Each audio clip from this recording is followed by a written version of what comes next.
To celebrate 25 years of EURES, we searched all over Europe for success stories and achievements that have benefited job seekers, workers, employers, and the EURES network over the last quarter of a century.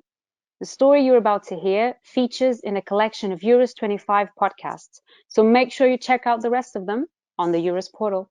Hello everyone, and welcome to another EURES podcast, where we travel around Europe in search of great stories on freedom of movement and the role that EURES plays in them. My name is Katerina. I'm a communication specialist working with ECHO to bring this podcast to you.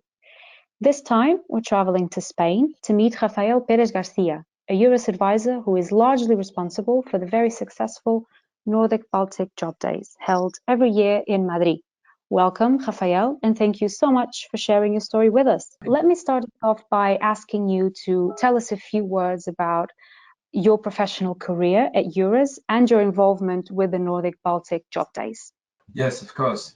I started my career in EURES in 2005. I had already worked before for the Public Employment Service in different areas. My involvement in the Nordic-Baltic Job Days began in 2015. And my main responsibilities are to contact our colleagues and employers from the different countries, promote the event, the vacancies, provide information to job seekers, coordinate presentations and contact of the information materials, amongst other things. And can you give us some background on the Nordic-Baltic Job Days? When did they start? Whose idea was it?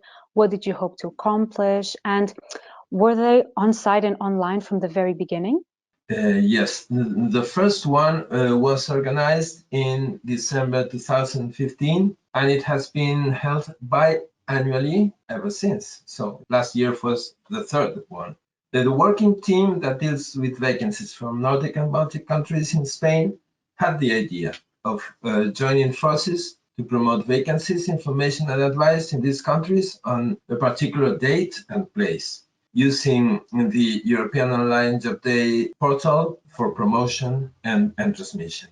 And why did you decide to organize EURES events that are focused on the Nordic-Baltic countries? So just for our listeners at home, that is Sweden, Denmark, Finland, Norway, Estonia, Latvia, and Lithuania.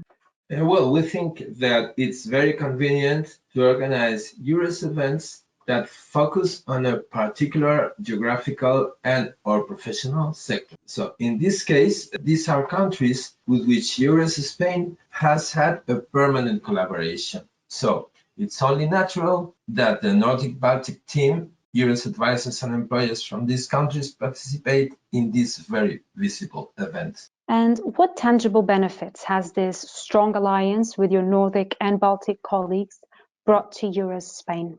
First of all, we have established permanent teams that have acquired some particular working routines that benefit everyone involved. We have no doubt about who to contact and when, and how we should address any problem to solve or to initiate a new project. Our Nordic and Baltic countries get first-hand practical knowledge of our labor market and what vacancies are most suitable to be covered by Spanish job seekers. What types of jobs are most commonly advertised? The leading sectors are health services, hospitality, and IT, information technologies. It varies depending on the year, though, and depending on which employers are available and willing to participate. What support do you and the rest of the EURES advisors provide job seekers and employers at these events? Well, we organize the presentations by employers and the information points, and we try to concentrate these informations and these presentations according to the different groups of interests, so that it's easier for them to access the information. We also host our colleagues from the Nordic and Baltic countries to inform about living and working conditions, to give guidance and advice on how to look for jobs in these different countries and what are the real job finding opportunities. In your estimation, how many Spanish job seekers have registered and attended Nordic-Baltic Job Days from the very beginning? And on the other side, how many Scandinavian and Baltic employers have registered and attended Nordic-Baltic Job Days? Well, this is not really an estimation, but registered numbers, registered figures. For job seekers, we have had 1,105 confirmed attendees on site and another 2,689 online since 2015. For the same period, we have had 23 registered employers on site and 68 online. Do you have any figures on how many of these employers actually hired qualified professionals, or how many Spanish job seekers have found jobs?